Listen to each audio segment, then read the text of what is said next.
Hey friends, welcome back to the channel. If you are new here, my name is Paul. This show I like to go over things that I am curious about and things that I've looked into, I like to share. So with yesterday's video, I talked about one of the things that I've been, my bad, not yesterday's video, it was Sunday's video. I said after 100 plus videos, making videos is still not a habit yet exercising the creative mind for coming up with different video ideas has been a habit. And so today I wanted to share with you one of the ways that I have been getting different ideas for different videos, and hopefully it's a help to you guys. So as you guys know, I'm very big into reading, but I also definitely enjoy, like, reading is one of the ways that I learn, but watching videos, hence this is why I make videos as well, is also one of my favorite ways to learn. So whether it be reading or watching videos, or listening to music, one of the things that I do is always look for things that connect back to something, one that either resonate with me, just like with how I'm feeling, so I can talk about something like that, like with how I'm feeling about something. But also, I made a video a while back ago talking about if you ever want to communicate an idea of truth to someone, you have to connect it back to something that's already true for them.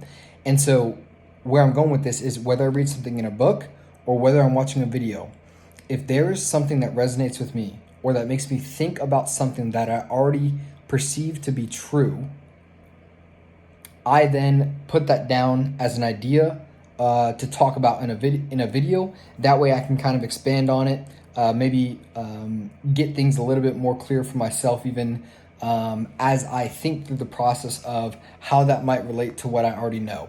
So, for example, with all this crypto stuff that I've been learning about, the different videos that I've been watching, the stuff that I've been reading, I'm always trying to connect it back to something that I know.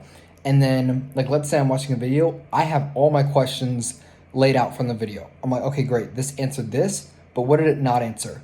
And then I'll write those things down. And instead of having, 4 or 5 questions in the same video, I'll use each question as a separate video.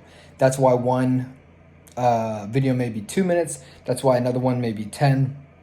And then in those videos, I try and connect it to something that, again, that I already perceive to be true with my understandings of the different, systems that we have in play. And that's how I try and go about things. So if you are trying to get started with these things, no matter what it is that you do, one of the ways that you can continuously come up with ideas is to have continuous input, whether it be through books, through videos, through just conversations, through music, through social, whatever it may be through.